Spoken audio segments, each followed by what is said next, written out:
code that is relevant to this topic, and I think it's well worth looking at. I think it's all there. You'd have to refer to county council, but it's a pretty clear explanation of what we're all up against.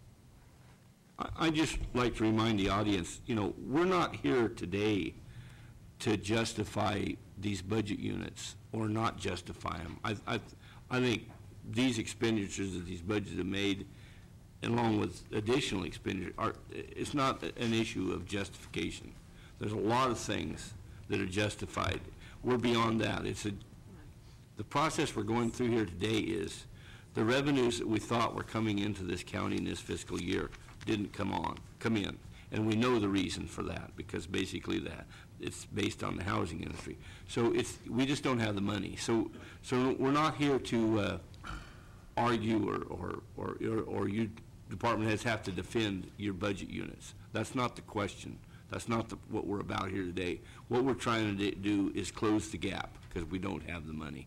That's, you know, and we don't have the major reserves to pick it up. And Supervisor, I'm fully cognizant of that. If I came across sounding as if we're trying to defend or justify something, that's not the purpose. What I'm trying to lay out for y'all is to express where the grand jury stands, which is the budget will be exhausted as of the end of March.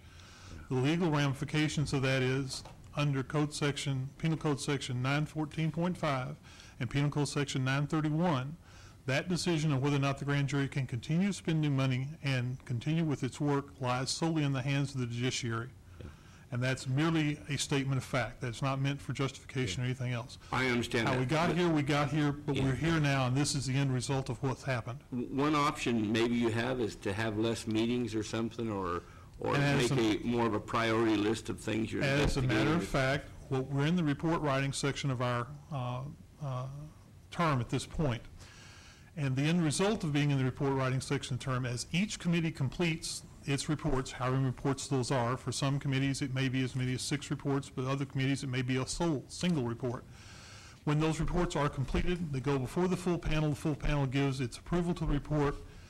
At that point, that particular committee is disbanded and it will not be meeting further. However, as the reports go forward, as we get into the report writing phase and we begin to approve the reports, there tend to be more full panel meetings. And so you do not get quite the one-to-one savings you would hope from disbanding committees as they occur. There will be a somewhat lessening of a cost as it goes forward, but in terms of our budget, the budget will already have been spent by that point. And so to write the reports that we are required to write by law, and we are required to produce one report with one recommendation each year. That is the minimum number you're supposed to put out as a grand jury. In past years, the grand jury in Mendocino County has produced reports from as few as 6 reports in the years of 2003, 2004, and 2006, 2007, to a high of 21 reports in the year of 2004 to 2005. The average number of reports is somewhere around 14 to 15 reports. The total number of pages reports run from a small of about 26 pages to the largest reports, which ran to 153 pages. This is over a period from 2001 through the end of fiscal year ending 2008. Each grand jury is going to select those issues that appeal to it for whatever reason, and those complaints we've received from citizens. This tends to govern how many reports we do. This year, I anticipated that we would have somewhat fewer reports necessary to be done, and it's turned out to be the case. And I went through and got the grand jury to agree to restructure its organization. So we had people serving on fewer committees, which saves travel because you don't have to attend as many meetings, and to consolidate our standing committees so we'd only have one meeting a week maximum out of our standing committees. And as such, as the standing committees have run through and not had additional work to do, they have not held extra meetings.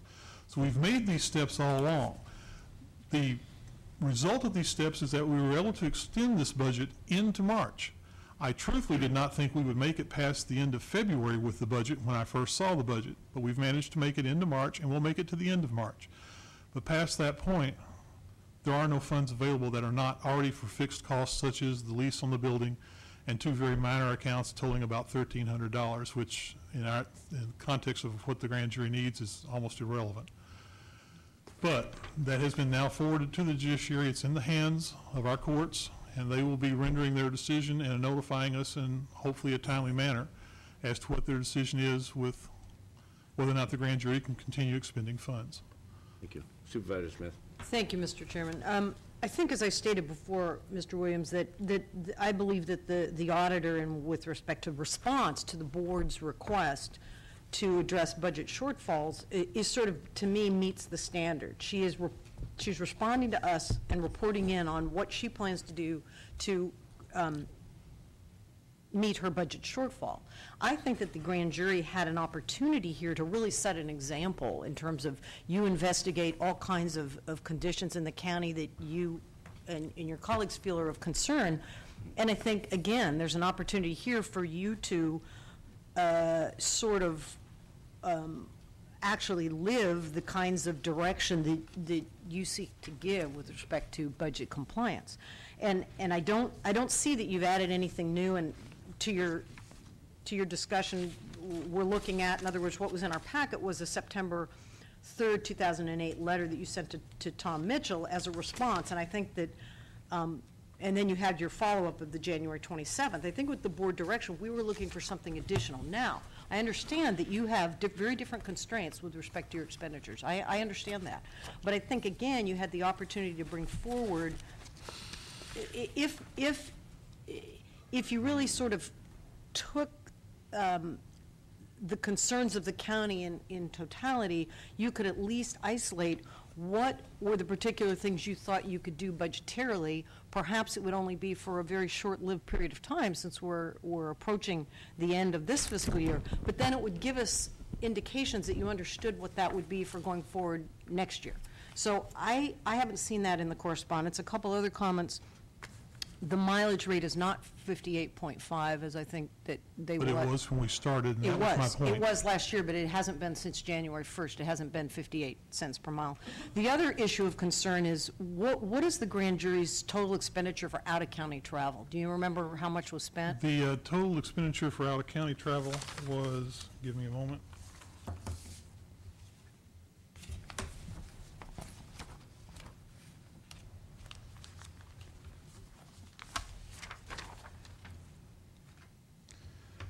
The total expenditure for out-of-county travel was $7,732.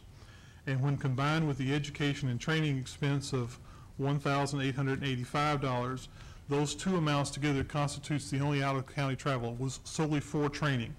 Budgeted was a total of $10,000. What we actually spent was a little over $9,600.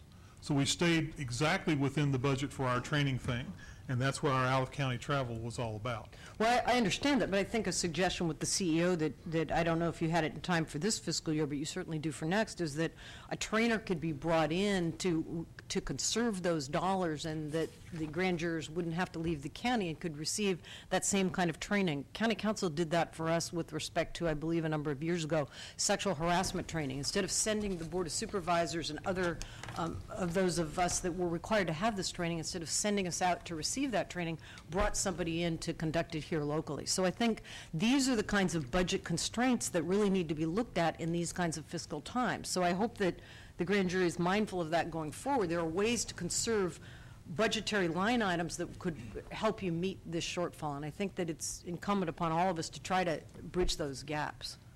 And I'm cognizant of that. The Grand Jurors Association is the one who conducts the training, and this training is done at a cost that is very reasonable in terms of the actual cost for the training, because they're done in large groups in selected locations.